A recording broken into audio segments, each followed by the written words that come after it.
یا ایھا الذین آمنوا توبوا الی اللہ توبۃ نصوحا۔ صدق اللہ و مولانا العظیم و صدق رسولہ النبی الکریم الامین۔ الصلاۃ والسلام علیک یا سیدی یا رسول اللہ وسلم علیک وعلی آلک وصحابک یا سیدی یا رحمۃ للعالمین۔ احباب ذی وقت، اللہ پاک جل جلالہ و عم نوالہ نے اپنے پاک کلام قرآن مجید فرقان حمید میں ارشاد فرمایا کہ یا ایھا الذین آمنوا توبوا الی اللہ توبۃ نصوحا۔ فرمایا کہ اے ایمان والو، اللہ کی بارگاہ میں توبہ کرو اور توبہ بھی سچی۔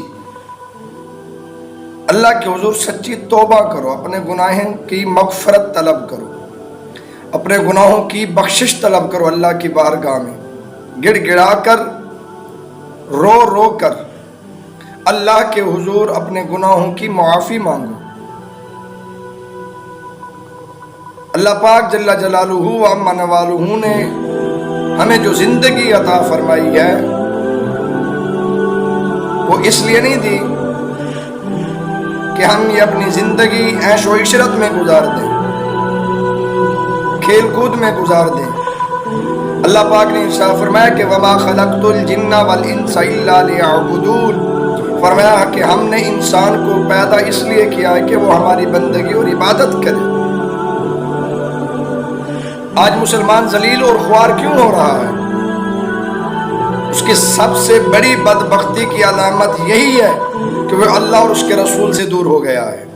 جب سے ہم اللہ اور اس کے رسول سے دور ہوئے ہیں، ذلت ہمارا مقدر بن چکی ہے۔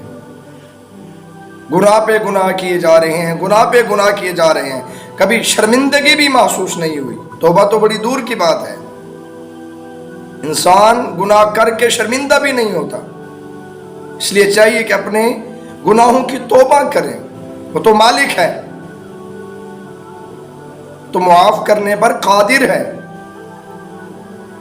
ایک بہت بڑا واقعہ پیارا مجھے یاد آ گیا، حضرت بشر حافی رحمت اللہ تعالی علیہ، بہت بڑے ولی کامل گزرے ہیں حضرت بشر حافی۔ فرمایا ایک دن شراب کی حالت میں آ رہے تھے تو راستے میں دیکھا زمین کے اوپر ایک کاغذ کا ٹکڑا پڑا ہوا تھا جس پر اللہ پاک جل جلالہ و عم نوالہ کا اسم گرامی اللہ لکھا ہوا تھا۔ جب حضرت بشر حافی نے وہ کاغذ کا ٹکڑا دیکھا تو بڑے ادب کے ساتھ، بڑی محبت کے ساتھ، بڑے پیار کے ساتھ اس کو اٹھایا، سینے سے لگایا، صاف کیا، پھر گھر چلے گئے، اس کو صاف کیا اور خوشبو لگائی۔ خوشبو لگا کر اس کاغذ کے ٹکڑے کو اوپر بلند مقام پر رکھ دیا۔ جب اسے بلند مقام پر رکھا تو آپ کی زوجہ نے آپ سے پوچھا، گھر والی نے، خیر ہے کہ آج بڑا عجیب منظر ہے، ایک کاغذ کے ٹکڑے کو اٹھا کر آپ بلند مقام پر رکھ رہے ہیں، کیا وجہ؟ آپ نے فرمایا اس پر میرے اللہ کا نام لکھا ہوا ہے۔ سبحان اللہ۔ فرمایا وہ ذات سب سے بلند ہے، وہ ذات سب سے بڑی اور اعلیٰ ذات ہے۔ فرمایا اس کا اسم گرامی لکھا ہوا ہے، اور میری محبت، میرا عشق مجھے یہ اجازت نہیں دیتا کہ میرے اللہ کا نام نیچے پڑا رہے۔ فرمایا وہ بہت بڑا نام ہے، اس لیے اسے اوپر رکھ رہا ہے۔ جب حضرت بشر حافی رحمت اللہ تعالی علیہ نے اللہ کے نام کا احترام کیا، ادب کیا، تو بشر حافی کی یہ ادا اللہ کو پسند آئی، تو خالق کائنات نے ایک برگزیدہ ولی کامل کو، جو اس دور کا ولی کامل تھا، اس کو خالق کائنات نے حکم فرمایا عاطف غیبی کی طرف سے، یہ عاطف غیبی اللہ کی طرف سے ایک نمائندہ ہوتا ہے، فرشتہ ہوتا ہے جو کبھی کبھی اللہ والوں کی رہنمائی فرماتا ہے۔ تو آواز دی کہ جا فلاں شہر میں، فلاں بستی میں بشر حافی نام کا ایک میرا محبوب بندہ رہتا ہے، جا اسے جا کر میرا سلام بھی دے، اور جا کر اسے کہہ دے کہ تیرا رب تیرے اوپر راضی ہو گیا ہے اور تیرے سارے گناہ معاف کر دیے ہیں۔ سبحان اللہ۔ احباب ذی وقار دیکھیں، جب حضرت بشر حافی رحمت اللہ تعالی علیہ کے گھر میں وہ اللہ والا محبوب ولی کامل پہنچا، دستک دی، آپ کی زوجہ باہر آئی تو اس نے پوچھا کہ بشر حافی یہیں رہتے ہیں؟ اس نے کہا بالکل۔ فرمایا کہاں ہے؟ فرمایا وہ شراب خانے میں ملیں گے۔ فرمایا شرابی ہے، شراب خانے میں ملے گا، وہاں پڑا ہوگا۔